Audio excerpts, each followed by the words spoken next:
Muy buenos días. De nuevo aquí compartiendo de la palabra de nuestro Dios, ideas que puedan servirnos ahora para nuestra lectura del libro de Jonás. Un libro bastante conocido dentro de lo que son los profetas menores. Seguramente más de una ocasión has leído, si no todo, alguna porción de él o has escuchado incluso hablar del contenido de este libro de Jonás. Hoy solamente algunas ideas, reitero, esperando sean de bendición en tu reflexión personal. El profeta Jonás es un hombre que Dios llama para predicar, y algo que quizás nos parezca extraño, no al pueblo escogido de Dios, ni al reino del norte ni al reino del sur, sino es llamado por Dios para ministrar a un pueblo gentil, a Nínive. Dios llama para esto a Jonás.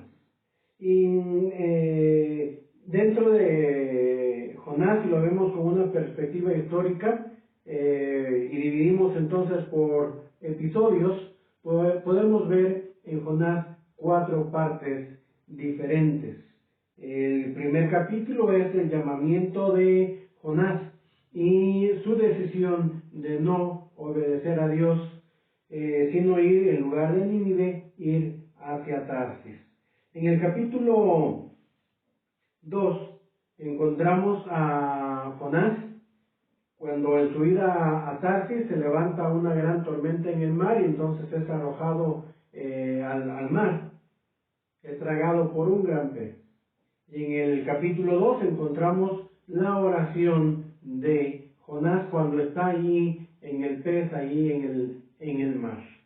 En el capítulo 3 encontramos una tercera escena en la vida de Jonás. Después de que Dios escucha la oración de este hombre, mueve Dios entonces a este pez a que deje a Jonás ahí en la playa. Y entonces ese profeta se dirige finalmente a Nínive para predicar. Y en el capítulo 3 encontramos a Jonás predicando y encontramos que los ninivitas toman una actitud de arrepentimiento. Y finalmente una última escena en el capítulo 4.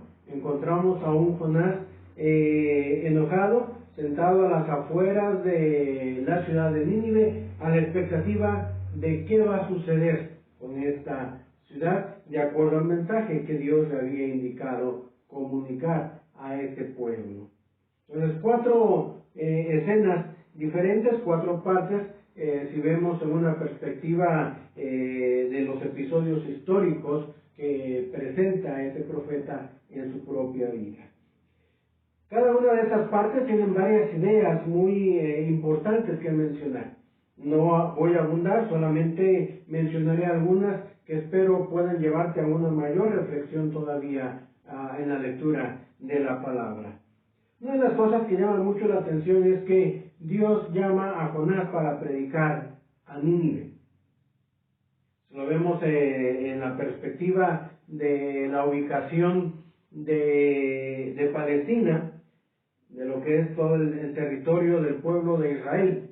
Nínive se encontraba hacia el lado oriente. Sin embargo, Jonás decide no seguir la indicación de Dios y él se dirige a un lugar llamado Tarsis. Tarsis es una ciudad que, igual, si tomamos como referencia el territorio en el cual vivía el pueblo de Israel, Tarsis se encuentra hacia el lado poniente. Una de las cosas que encontramos es que Jonás, en lugar de dirigirse a hacer la voluntad de Dios, se va en una dirección totalmente opuesta. Dios lo quería aquí en Nínive y él se dirige hacia Tarsis. Una figura muy interesante que nos habla acerca de lo que es la desobediencia. La desobediencia es precisamente caminar en sentido totalmente opuesto a lo que se ha indicado. Cuando hablamos de la obediencia a Dios, en este caso como el de Jonás, la obediencia o desobediencia, según se dé el caso, la obediencia es ir en dirección hacia donde Dios ha indicado. La desobediencia es ir totalmente en una dirección contraria. Por eso hablamos de que la desobediencia es rebeldía, porque nos lleva exactamente en el sentido opuesto al que Dios quiere que vayamos. Encontramos mismo en el capítulo 1 también, que cuando se desata la tempestad ahí en el mar, Jonás estaba durmiendo. Y cuando comienzan ahí los marineros a ver qué tanto ocurre en el barco también y ver qué se puede hacer en las circunstancias que estaban pasando, encuentran a Jonás. Y finalmente Jonás les plantea la solución para lo que estaban viviendo. Y les dice, arrójenme al mar y todo esto se calmará. Jonás sabía, entendía lo que estaba haciendo. Sabía que lo que estaba ocurriendo también, no solamente para él, sino para todos los que estaban en aquel barco, era por su desobediencia. Sin embargo, no actúa en una decisión de arrepentimiento. Pero tampoco él busca quitarse la vida por sí mismo. Sabía la solución, él pensó en la alternativa y no dijo, bueno, déjenme aviento yo al mar. Dice, arrójenme. Una de las actitudes también comunes muchas veces en la desobediencia. Muchas veces entendemos que estamos actuando mal. No reconocemos, no admitimos en verdad nuestra falta. Tampoco estamos dispuestos a entender y a aceptar las consecuencias de nuestra desobediencia. Sino dejamos que otros hagan algo por lo que nosotros hemos realizado mal. Finalmente, si era arrojado, pues iba a morir. Pero Jonás probablemente tenía esa idea de, pero yo no me maté. Ellos son los que me mataron. Yo no me arrojé a la muerte. Ellos son los que me hicieron llegar a la muerte. La forma en que se racionaliza las circunstancias de desobediencia y cómo aún en una actitud de rebeldía abierta hacia Dios, todavía el ser humano, por causa de su pecado, busca de algunas maneras de justificar lo que hace. En el capítulo 2 encontramos la oración de Jonás, pero algo muy interesante que encontramos en esta oración es que Jonás reconoce la grandeza de Dios, reconoce su pequeñez, pero algo que no hace Jonás es confesar su pecado y pedir perdón. Sabe quién es Dios, sabe la condición de él frente a Dios, sabe y admite lo que ha hecho, pero no confiesa directamente ni le dice a Dios, he fallado. Qué difícil muchas veces en verdad pedir perdón. Admitir que se ha cometido un error. No es fácil. Y a veces buscamos formas que aparentan que nos hemos arrepentido. Pero no ha habido realmente una confesión real de nuestra falta. Algo que podemos aprender de Jonás que debemos de evitar. Capítulo 3. La predicación de Jonás. Y es interesante que la predicación de Jonás en Nínive se ciñe a muy poquitas palabras. La predicación de Jonás la encontramos en una frase muy breve. De aquí a 40 días, Nínive será destruida. Esa es la frase que repetidamente Jonás proclama en Nínive. De aquí a 40 días, Nínive será destruida. Hay algo muy interesante en esta forma de la predicación de Jonás a Nínive. Dios le llama para que predique, pero para que se arrepientan. Y sin embargo, no encontramos algunas cosas en la predicación de Jonás. Jonás no es abierto para decir, este es un mensaje de parte de Dios. Otra de las cosas que encontramos en el mensaje de Jonás es que tampoco llama a arrepentirse. Él les dice, de aquí a 40 días Nínive será destruida. Pero no hay un llamado al arrepentimiento. Sin embargo, con todo y lo breve, lo confuso, la falta de claridad y especificación en el mensaje de Jonás, encontramos que algo ocurre. El pueblo de Nínive se arrepiente, busca a Dios e implora perdón. Algo que nos lleva a recordar que en la proclamación del Evangelio, en la comunicación de las buenas nuevas de salvación, la eficacia de ello no depende de nuestro hablar, no depende de nuestra elocuencia o de la profundidad de los pensamientos o la sencillez, el orden de las ideas que nosotros planteamos. Es importante comunicar las buenas nuevas de salvación, pero que haya una reacción positiva al mensaje de Dios no depende de qué decimos y cómo lo decimos. Cuando Dios quiere y dispone alcanzar a alguien para ser salvo, aún el mensaje más sencillo, aún con carencias que tenga, Dios lo usa para redimir a quien Él desea. Capítulo 4 encontramos a Jonás enojado. Dice, por eso no quería yo venir, porque ya sabía que tú eres un Dios de misericordia y que ibas a perdonar. Encontramos a Jonás un poquito ahí diciendo, ¿de qué serviría mi trabajo? ¿De qué me sirve ir a Nínive y predicar si de todas maneras los vas a salvar?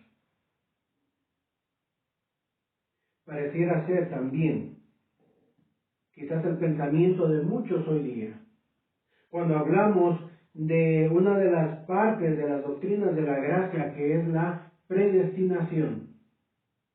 El argumento de muchos es, ¿y para qué compartimos el Evangelio?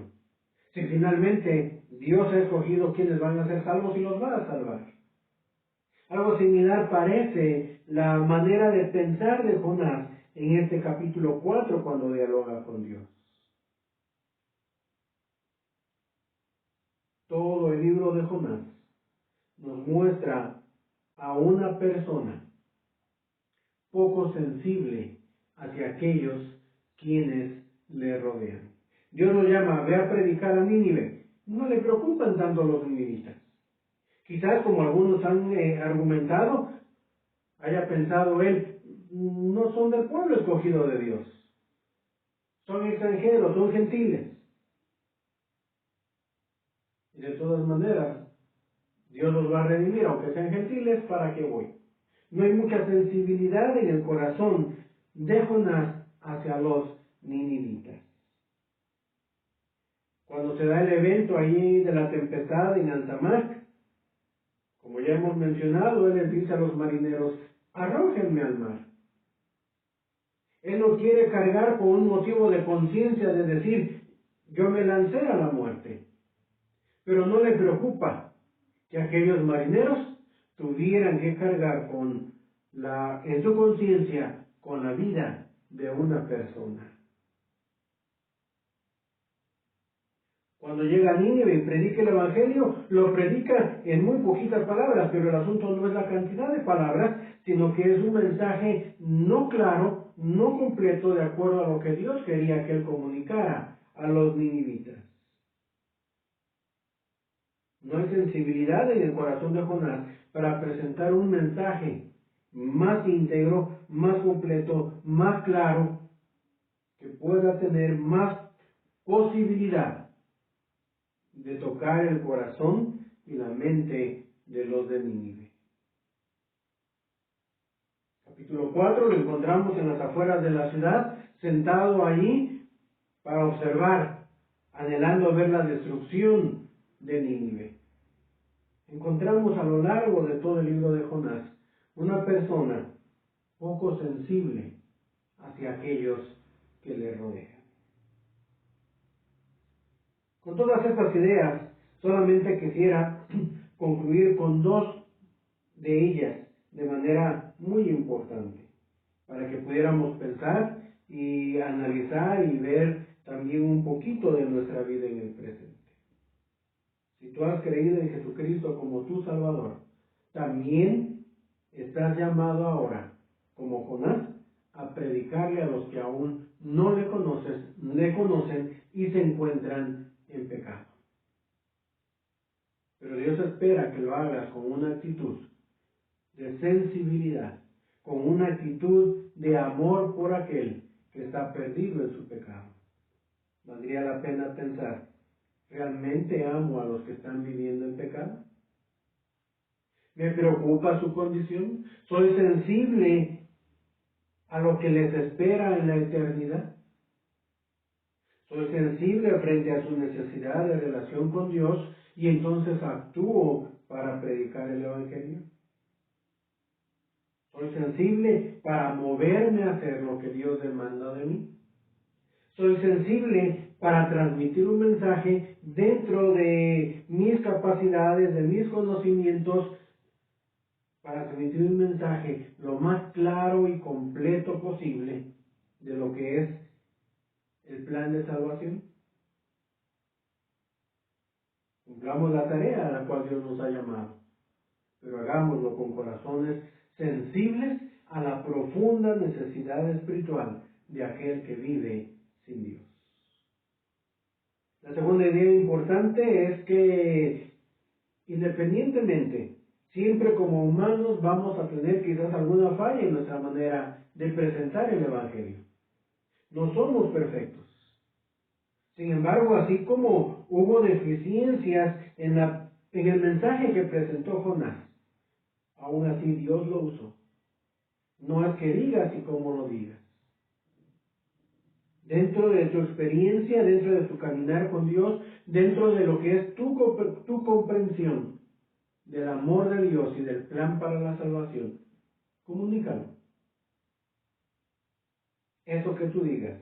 Quizás no sea el mensaje más completo, más elocuente, quizás no tenga toda una robustez doctrinal, pero eso déjalo en las manos de Dios.